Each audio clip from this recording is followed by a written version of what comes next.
guys, what's going on? So Thursday video, and we got some good news.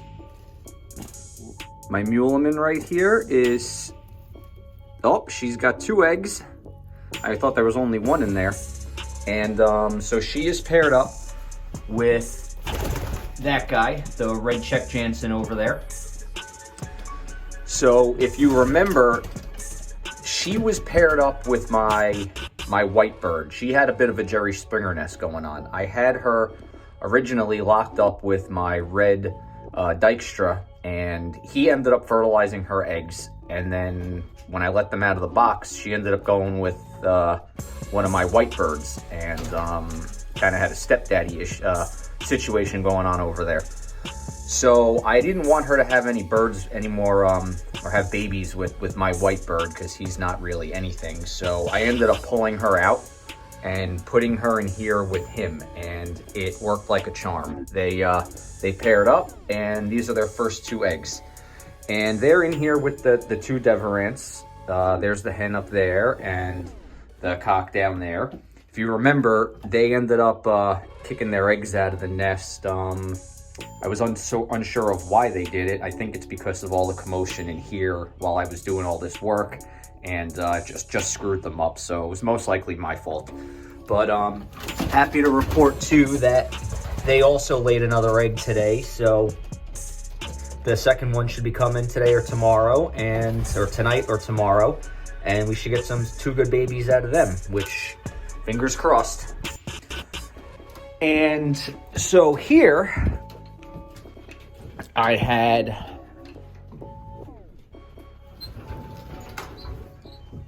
my Black Widow cock that Silvio from Matus Loft gave me, because I had an extra hen that I wanted to pair him with, and she is right here. I have her pedigree paperwork, so I'm going to, I'll tell you guys what she is. I'm still learning all the names, and I have a horrible memory when it comes to that stuff. So I have a binder with a notebook with notes, a calendar book with all the egg dates and hatch dates, and all kinds. I got everything written down, and I also have it in the notes on my phone. So when I'm in here, I don't have to bring the binder with me, or the notebook, and I can check. So I ended up moving them in here with the young birds, because the red check Jansen over there, I don't know why, but he hated this Black Widow over here. I mean, hated him. I'd have to go in there at night and catch the red check and hold him so this bird could eat and drink. It got to the point where it was pathetic. So, and I was like, if this continues, he's never gonna pair up with her. So I moved him in here and her in here with the young birds, so there's no competition, nobody's picking on them, and they can just do their thing. So I moved them in here last night, so it's only been a day in here. And hopefully that ends up working out, which I think it will. So let me go to, I'll show you guys my my binder and my calendar and all this stuff. So I have this this planner here where I have everything written down, dates of egg hatchings, eggs laid, all kinds of stuff. I have my notebook here where I keep track of the pairings, and I also write down the dates eggs hatched and were laid. And I'm going to also keep a list of the young birds. I have all my bands here. And so let me tell you a little about the 2 birds that are over there, because like I said, I'm not going to remember. So the Muleman, here's her description, is, and I'll even just show you, superstar young hen, the very best of Sherbet, Sure White, and Mulemans. Great godparents or grandparents, or great grandparents are champions. So that's the white one over there, and so I'm pretty excited about her. I got her with a much better pair, which I have his pedigree papers here. So he's red check Jansen, bought at Ross Vaccaro auction, and then a whole bunch of information about him that I'm not going to read to you guys. So this is where I keep everything, because like I said, I'm still learning all this stuff, so it's hard for me to remember all the names, and I would imagine that would be the case for for just about anybody starting out. So I have everything organized and easy for me to keep track of because, like I said, I'm not going to remember it.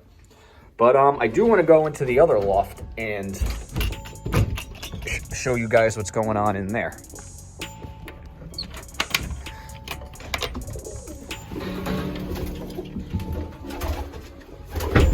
So if you remember the other day, I told you that we were going to have a hatch coming up any day. And the two babies hatched. These are Mussolinis. They are the siblings of the blue bar over there in the Youngbird loft named Pablo. My Dykstra and the Mussolini hen, the other Mussolini hen I have, they laid, they have 2 eggs in there. So I'm excited about that. So that's second round for them and the second round for them. And I have this bird sitting on eggs from that Muleman hen. She ended up laying the eggs with my white bird, and I was going to toss them, but then I said, you know what, she's a really good hen, and I don't have a whole lot of you know, quality breeders, so let me hatch her eggs, and I'll see how they do. So I ended up taking her eggs away, and I put one under her, and then I put one under him because they laid eggs at the same time too. So I figured we'll just split up the babies, let them each raise one, and that'll work out a little better. And up here, we had another hatch today. And the other eggs should be hatching probably tonight, I would imagine. And here are the German owl tails. Their box is a mess, but they're doing good too. So they're getting bigger. So either I'm going to keep this pair or I'm going to give this pair to my friend Silvio. He needed a pair, and I want to try to get him a boy and a girl so he can breed his own if needed. But I don't know. My wife is like really falling in love with these little dopey looking babies. So I may keep this pair, and then the next pair will go to him. So we'll see. Those are the parents right there. And I want to touch on some predator stuff. So let me go back into the other section, and we'll talk about that. All right, guys. So I wanted to add in here a little bit about predator stuff. So I might be new to pigeons, but I'm not new to birds and predators. We have chickens and turkeys, and we have dealt with our fair share of predators. We've dealt with the hawks. We've dealt with my own dog is a predator. I have 2 Siberian Huskies. If you know anything about them, they're a problem with basically all other animals other than dogs. So we've had to do a lot of work with predator proofing the chicken coop and stuff. But I wanted to touch base on the chicken wire, most importantly, because I've seen some videos on YouTube, and if you're watching this, I don't mean any offense, but if I could educate you or help you protect your pigeons a little better, that's what I'm really going to try to do, because predators and protecting from predators is that I've got a lot of experience with. So chicken wire, this is chicken wire. Chicken wire is not meant to keep predators out. It is meant to keep chickens in or away from something. This is really only strong enough to hold back chickens, or in this case, pigeons. A raccoon would go through this like a hot knife through butter. They will rip this open. They are very strong, much stronger than most people give you credit for, and they will go right through this stuff.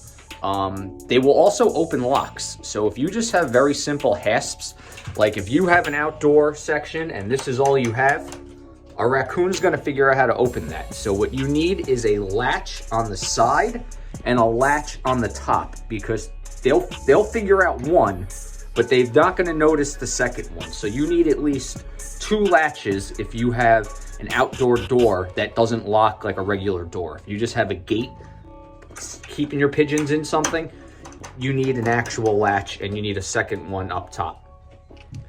The other thing is for your aviaries, chicken wire, not good. I'm telling you, I promise you, a raccoon will get his way through this stuff very easily. He will break this stuff and go right in. Opossums can fit their stupid little hands in here, and I don't care what anybody says about they eat ticks and they're really good. They will eat the heads right off your birds. They're omnivorous, they're opportunistic, and they'll eat anything that's easy enough to eat. They will pull your heads of your pigeons right through this stuff and eat it. So for outdoor sections or things that are exposed to wildlife, you need hardware cloth, 1/4 inch hardware cloth. Anything bigger than a 1/4 inch, raccoons and opossums can squeeze their hands, their little arms through, and they'll grab your birds and they'll just pull out pieces. It's a fact. So you need 1/4 inch hardware cloth. And I don't have, actually, I do. I can show you guys a piece down here. Let me move this can. So that, if you can see it, is galvanized hardware cloth. This is actually a little smaller than a 1/4 inch. This is, I think, an 1/8 of an inch hardware cloth. But a 1/4 inch is the largest size you should have for an outdoor section. So if you're using like outdoor fencing for your, or outdoor wire fencing for your pigeon aviaries, and the gaps are this big by this, things can still get your birds. So be very careful with the predators. Especially the ground predators, because you can control that. Hawks, when they're up flying, you can't really do much about. Hawks are federally protected. You can't kill them. You can't harm them. You can't possess them unless you're a falconer. So trapping them is technically illegal. Harming them is illegal. It's a big fine, and trust me, you don't want it. So if you do anything to a hawk, keep it to yourself. That's all I'm gonna say. Just don't tell anybody. But cats, raccoons, possums, they're a problem. So you have to, prepare for them. So if you're new, you need to take predator precautions seriously. The only reason I use chicken wire is because this is inside. These birds, this is shut with a wooden door. Raccoons aren't getting in here, opossums aren't getting in here, cats aren't getting in here unless I make a mistake with the trapping system and they come in through the trap door, which I'm not going to do because we take predator situations very seriously around here. I actually have, if you saw my short I posted, we have a black cat who goes on the other loft and he's trying to figure out a way to get the birds. I actually have I have a heart trap up there because we're going to trap him, because I believe I found his owner coincidentally on my town Facebook page. They posted a photo of what seems to be that exact cat that escaped from their house about 3 months ago and hasn't been back, and they live pretty close to here. So we've got the have a heart trap up there with the can of tuna fish in it, and we're gonna try to trap him in the next day or two and return him to his owners. But yeah, I just wanted to touch base mostly on the chicken wire, because I mentioned this stuff in the last video and I wanted to be clear about it, that this is not suitable for outdoors. It's not. If a raccoon can get to this, he's gonna go right through it. So don't use this for outdoor stuff. I've seen some videos, like I said, on YouTube, watching a lot of videos about people's lofts, and I've seen them use this stuff for their aviaries. I've seen them use this stuff for, their birds are not protected. It's only a matter of time before they have a major catastrophe, and a raccoon gets in at night and you're gonna wake up to a massacre. So just pay attention for stuff like that. Pay attention for, minks are also bad. Minks are, in New Jersey, we have them. They're not where I live, but North Jersey, probably Pennsylvania, places like that, you guys have minks. Minks can fit through the same type of a hole a rat can fit through. And if you don't know anything about a mink, is once they make a kill and they get the taste of blood, they go blood crazy and they will kill everything in your loft just for the sake of killing it, because they went nuts. They're not gonna eat it, they're just gonna kill it. So if you live in an area where you're susceptible to minks, you got a predator proof for that. And they're probably a little harder to keep out because they can fit through very small holes. They're very smart. They're very good hunters, and they'll wipe out all your birds. There's parts of New Jersey that have black bears. Good luck. Don't know what to tie. Short of an electric fence, you're not keeping a black bear out. And they do sell electric fencing. You could buy that from Tractor Supply. So if you're in an area where there's bears and you have a bear trying to get into your loft or checking out your loft, put an electric fence around it, because this shed's not keeping a bear out. Nothing's keeping a bear out. So, you know, you got to look into the electric fence. Other than that, if you guys have any questions about predators, if you have a problem with predators and you need some advice, some tips, things to, you know, mitigate them getting your birds, let me know in the comments and I will 100% help you out with that. That I have a ton of experience with. So, all right, guys, that's this Thursday's video. Stay tuned till Sunday. There'll be a new video up, and I try to post it short every day. So, again, please subscribe, like it, leave me a comment, and have a good one.